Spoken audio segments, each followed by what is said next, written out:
यहाँ पर देखिए ग्रेट कॉर्मोरेंट्स है, तो इसलिए मैंने रोका।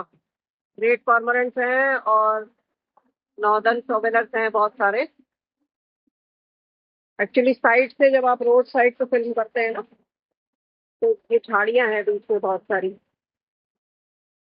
तो इसलिए बहुत क्लियर नहीं आता। ये देखिए कॉर्मोरेंट जो है वो पंख फैला रहा है अपनी। अब आज वापस आते समय तो काफी लेट हो जाएगा। यहाँ पे ब्लैक स्टिल्ट भी दिख रही है मुझे, तो शाम को नहीं मिलेगा कुछ। ये मुझे लगा कि रास्ते में अभी दिन में जाते समय जो भी मिलेगा उसको मैं रिकॉर्ड कर लूंगी।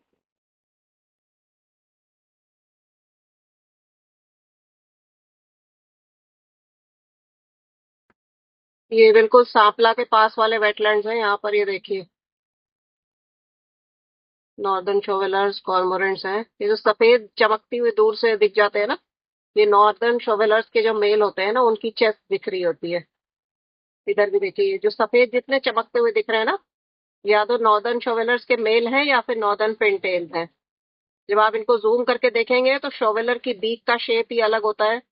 दिखाया हुआ है मैंने आपको कई बार। और पिन टेल का बीक जो है वो पॉइंटेड होता है, और उसकी टेल भी पॉइंटेड होती है। जब वो डाइव करते हैं नीचे, पानी के सरफेस के नीचे अपना खाना उठाने के लिए, वो जो टेल होती है उनकी, वो पॉइंटेड सी ऊपर को दिख रही होती है।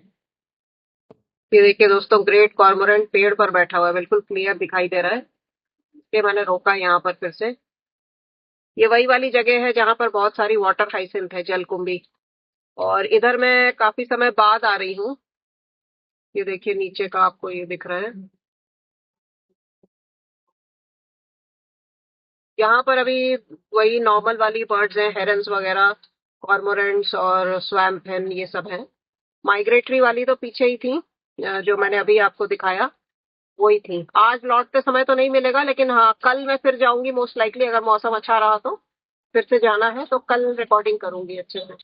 ये दोस्तों यहाँ पर दिख रहा है आपको पर्पल हेरन और पेंटेड स्टॉक एक साथ। टीगल टोल प्लाजा के पास हूँ। आज 2 फरवरी है, वर्ल्ड वेटलैंड्स डे। और आज ही के दिन 1971 में पहला जो वर्ल्ड के वेटलैंड्स है उसके लिए, उनकी देखभाल के लिए मीटिंग हुई थी रामसर में। ये जगह ईरान में है। और इसी दिन से वेटलैंड्स को सुरक्षा देने के लिए जो प्रोग्राम बनाया गया था, कन्वेंशन था, रामसर कन्वेंशन कहते हैं उसको।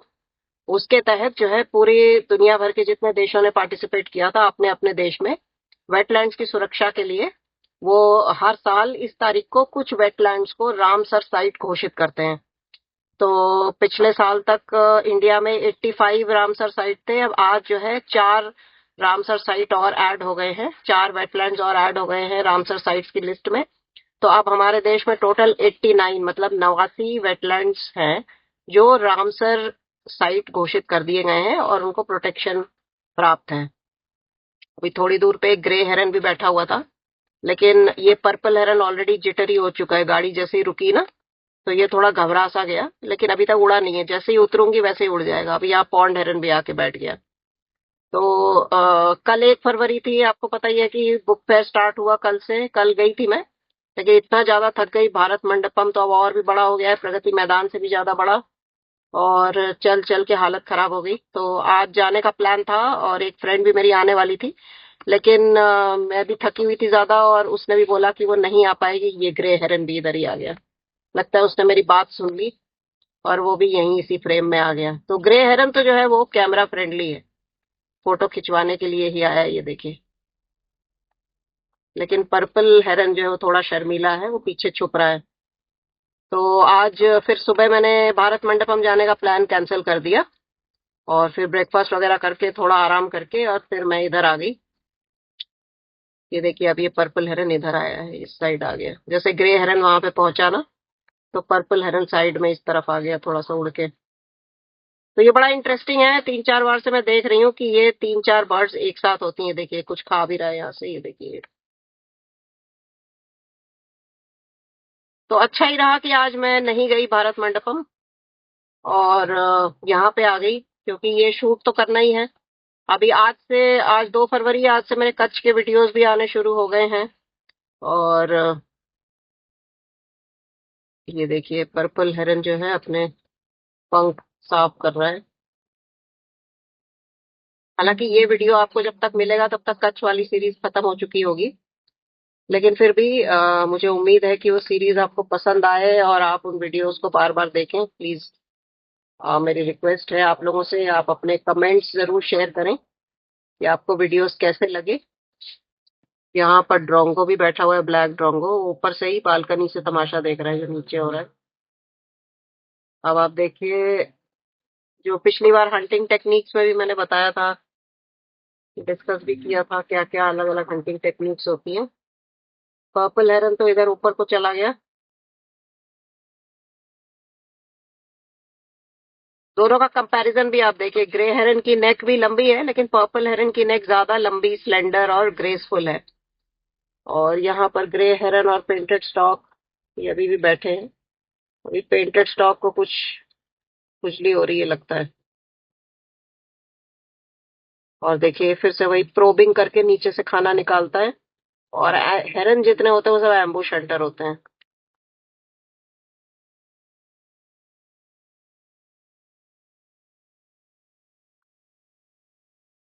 पिछली बार इसके पास में ही आगे जो टावर है जहां पर वुली नेक स्टॉक का नेस्ट भी रहता है, वहां पर मैंने आपको सारस क्रेन भी दिखाए थे। ये मेरे ख्याल से बैबलर आके बैठ गए यहाँ पर ड्रोंगो के पास में।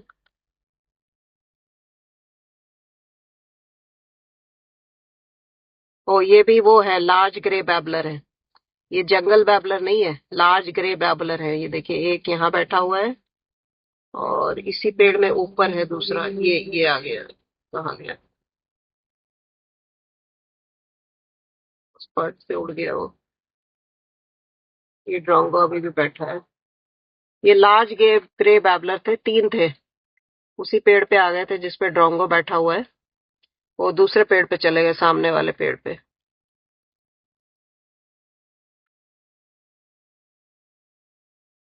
यहाँ पे कहीं आ गए थे ये।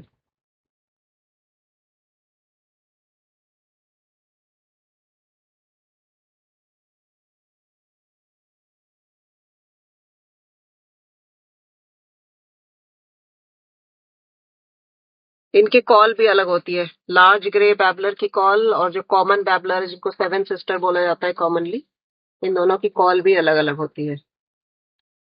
ये अभी भी लगे हुए हैं दोनों।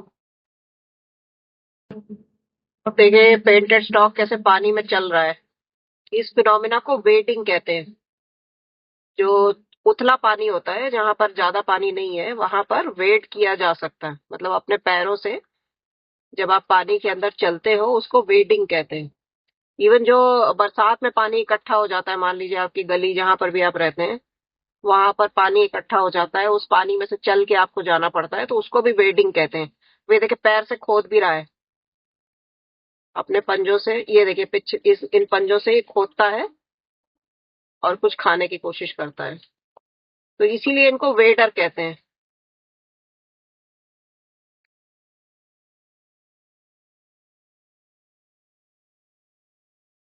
इसका काम है चल चल के खाना ढूंढना।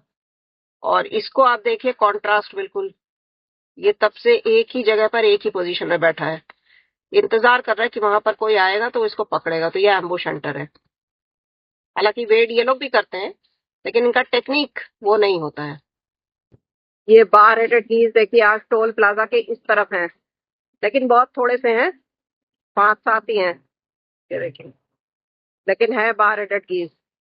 टोल प्लाजा के उस तरफ तो मैंने कई सारे फ्लॉक, मतलब पूरा बड़ा फ्लॉक था बार रेटेड कीज का, जो मैंने पिछले मेरे ख्याल से एक या दो वीडियो छोड़ के वो वाला वीडियो था उसमें दिखाया था आपको। उसमें बार रेटेड कीज का बड़ा फ्लॉक था। अब उसमें से पांच सात मेंबर इस तरफ आ गए हैं। ये देखिए, पहले यहाँ पर बहुत ज्यादा पानी होता था, वेटलैंड्स की कंडीशन अच्छी थी। अब ज्यादा वेटलैंड्स उस तरफ ही रह गए हैं, वो भी बहुत ज्यादा नहीं है। तो इसलिए अब इस तरफ जो ये बर्ड्स पहले आती थी, ये इधर भी हैं कुछ, ये आ रहे हैं। ये देखिए, ये देखिए इधर भी आ गए हैं। ये सारे बार रेटेड गीज हैं। उस दिन मैंने आपको ग्रेज करते हुए दिखाया था इनको, मतलब कि घास में से खाना चुन के खा रहे थे। और आज ये देखिए तैर रहे हैं। दुनिया की सबसे ऊंची उड़ान भरने वाला पक्षी पार हेडेड गीज। इनके बारे में बहुत कुछ डिस्कस किया है मैंने, क्या क्या फ्लाइट अडेप्टेशंस होते हैं, सब कुछ। आज क्योंकि वर्ल्ड वेटलैंड्स डे है तो आज तो वेटलैंड्स के बारे में ही और वेटलैंड्स में रहने वाले जो प्राणी हैं उनके बारे में ही बात होनी चाहिए। उसमें से ये एक बहुत इंपॉर्टेंट प्राणी है।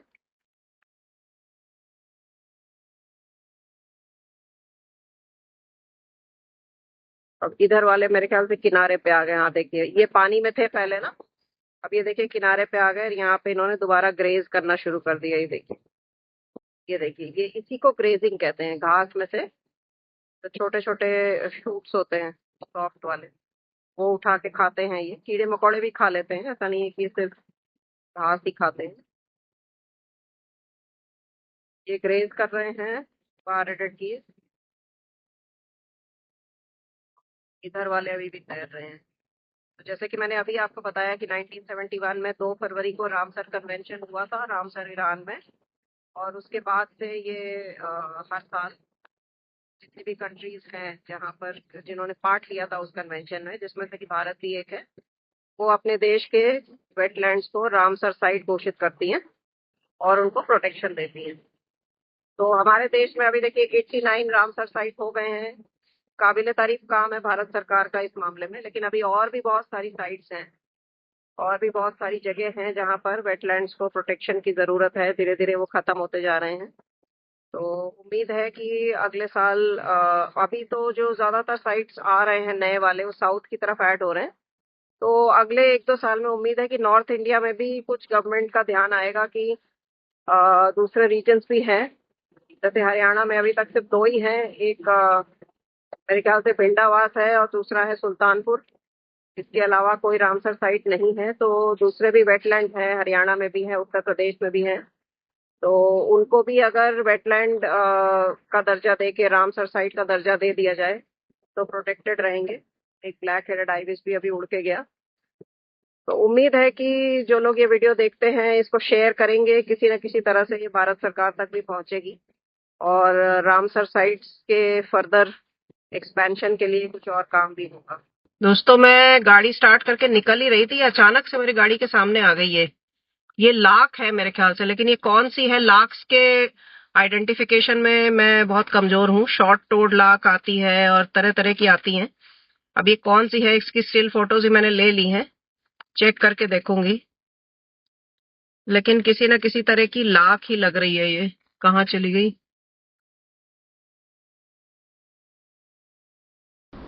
ये इधर बैठ गई आके, ये देखिए।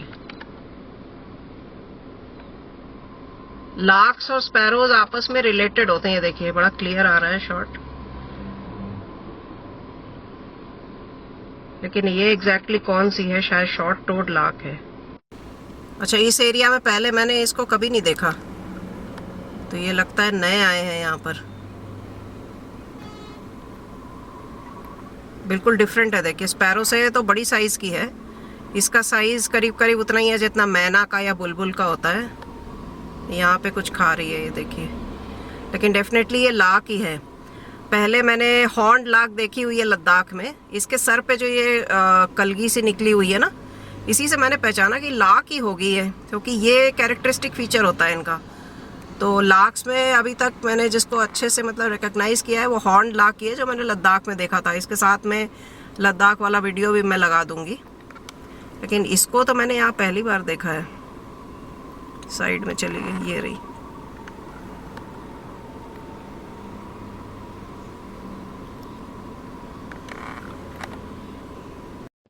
अच्छा शॉट आ रहा है ये, इसको देखिए। काफी देर से उसी जगह पर बैठ के कुछ खा रही है, अब निकल के गई। इस तरह वैगटेल भी है, ये वाइट वैगटेल। ये तो हर साल ही आते हैं, माइग्रेटरी होते हैं। बस जैसे ही स्प्रिंग की शुरुआत होगी चले जाएंगे। थोड़ी थोड़ी गर्मी बढ़नी जैसे ही शुरू होगी तो ये वैगटेल चले जाएंगे यहाँ से। 2-3 वैगटेल यहाँ पे घूम रहे थे। लेकिन लार्क्स को मैंने पहली बार आज यहाँ पर देखा है, अच्छा लगा देखकर। अभी आइडेंटिफाई करती हूँ कौन से हैं। ये ब्लैक हेडेड आइबिस यहाँ पे आ गए। उस समय मैं दिखा रही थी ना जब बार हेडेड गीज को, थे उधर से उड़ के आ रहे थे। तीन है यहाँ, नाला सा है इसमें, ये कुछ ढूंढ रहे हैं। और इस सामने वाले पेड़ पे स्पैरोज हैं। ये जो मूवमेंट आपको जहाँ दिख रही है, छोटे छोटे से हैं बिल्कुल। ये अपने नॉर्मली स्पैरोज जैसे होते हैं, लेकिन ये मेल है। जिनके सर पे ये कलरिंग रहती है डार्क ना, ब्राउन और ग्रे, ये मेल होते हैं। तो जो फीमेल होती है वो बड़ी प्लेन सी होती है। ये दोनों मेल है। और भी हैं, 6-7 हैं इस पेड़ पे।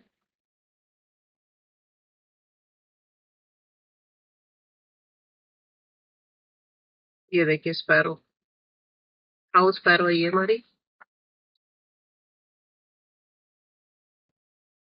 ये वुली नेक स्टॉक का पेयर यहाँ पे बैठा हुआ है, जिनका घर उस बिजली के टावर पे है जहाँ पे मैंने सारस क्रेन दिखाए थे। उनका घोंसला इन दोनों स्टॉक्स का उसी बिजली के टावर पे है। हो सकता है ये उसके डिसेंडेंट्स हो, मतलब बच्चे भी इनके कई बार ये दे चुके हैं ना उसी वाले घोंसले में, तो हो सकता है ये वो बच्चे हो, ओरिजिनल पेयर ना हो। और ये एक ग्रे हेरन है, ये वो वाला ग्रे हेरन नहीं है जो उस तरफ मैंने अभी आपको दिखाया, ये दूसरा ग्रे हेरन है, ये इस साइड रहता है। तो इनके भी एरियाज होते हैं। बर्ड्स और जानवर हमेशा अपने एक दूसरे के एरियाज को रिस्पेक्ट करते हैं, और अपने अपने एरिया तक सीमित रहते हैं, जब तक कि कोई कारण ना हो उनके पास। दूसरे के साथ अपने आप लड़ने नहीं जाते हैं बिना किसी कारण के। ये जगह मुझे बहुत पसंद है दोस्तों। ये देखिए यहाँ पर ज्यादातर हमारे जो रेजिडेंट बर्ड्स हैं वही दिखाई दे रही हैं। ये तो कोम डक है, ये वाली माइग्रेटरी है कोम डक, ये देखिए। लेकिन बाकी जो डक्स हैं वो स्पॉट बिल डक्स हैं और ग्रे स्वैम्पन है। लेकिन ये जगह बड़ी शांत है, और सबसे अच्छी बात है कि यहाँ पर एक स्कूल है। तो आप ये इमेजिन करिए कि स्कूल में जो बच्चे पढ़ते हैं उनको अक्सर ही कुछ ना कुछ नया देखने को मिलता है। ये देखिए स्पॉट बिल डक है, इंडियन स्पॉट बिल डक कहते हैं इसको। ये ऊपर है, हवा चल रही है अभी भी। ठंड उतनी नहीं है पहले जितनी, लेकिन अभी एंटिसिपेटेड है बारिश और स्नोफॉल अभी और होगा। तो एक बार तो ठंड की वापसी होनी ही है फिर से।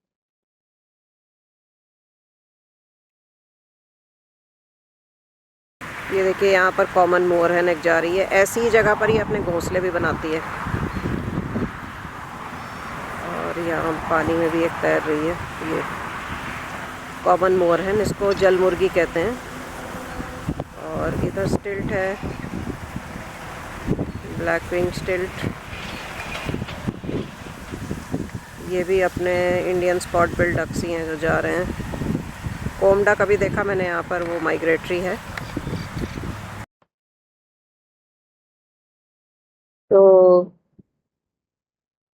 आज बसंत पंचमी भी है, और बसंत पंचमी के साथ ही बसंत का आगाज होता है, आपको पता ही है। लेकिन अब तो मौसम के जो पैटर्न्स हैं, क्लाइमेट पैटर्न्स, वो इतना चेंज हो चुके हैं कि किसी भी समय कुछ भी हो सकता है। पिछले साल भी 2 मार्च को भयंकर ओलावृष्टि हुई थी, मुझे याद है। इसी जगह पर मैं शूट करने आई थी, यहाँ पर 15-20 लैपविंग बिल्कुल इस कोने में सिमट कर बैठे हुए थे, जहाँ पर घास आपको दिख रही है। और बिल्कुल काले बादल थे, मैं निकल गई थी, मुझे अंदेशा तो था कि तेज बारिश आएगी, लेकिन बस थोड़ा सा 1-2 किलोमीटर ही लास्ट का रह गया था, और वहां पर मैं बहुत तेज ओलावृष्टि में फंस गई थी। करीब आधे घंटे साइड में गाड़ी लगा के वेट करना पड़ा था। उसका एक शॉर्ट भी मैंने डाला था, उसका लिंक इसमें डालने की कोशिश करूंगी। तो अब ऑफिशियली तो आज से वसंत ऋतु मतलब स्प्रिंग सीजन स्टार्ट हो रहा है। और स्प्रिंग सीजन आपको पता ही है, नए ग्रोथ का सीजन होता है। और इनफैक्ट स्प्रिंग में ही हमारा असली जो न्यू ईयर है, जो हिंदू न्यू ईयर है, वो भी इसी मौसम में होता है, क्योंकि नए साल का मतलब है नया ग्रोथ। और जो ग्रिगोरियन कैलेंडर के अकॉर्डिंग 1 जनवरी को जो न्यू ईयर होता है, उस टाइम पे तो सीवियर ठंड रहती है, उस समय पे तो शिशिर ऋतु आपकी चल रही होती है। तो शिशिर ऋतु में कोई नई ग्रोथ नहीं हो सकती, नई ग्रोथ तो वसंत ऋतु में ही होती है। तो इसलिए जो हिंदू न्यू ईयर है, चैत्र शुक्ल प्रतिपदा के दिन हिंदू न्यू ईयर स्टार्ट होता है। तो उम्मीद है कि नया साल इस बार अच्छा रहेगा, भारत के लिए भी, पूरे विश्व के लिए। और इसी के साथ इस वीडियो को एंड करती हूँ। मेरे वीडियोस को लाइक, शेयर और सब्सक्राइब करिए मेरे चैनल को। और यही उम्मीद है कि आपको वीडियो पसंद आएगा। तो मुलाकात होगी आपसे अगले ब्लॉग में। तब तक के लिए चैनल को सब्सक्राइब जरूर करें और वीडियोस को लाइक और शेयर करें।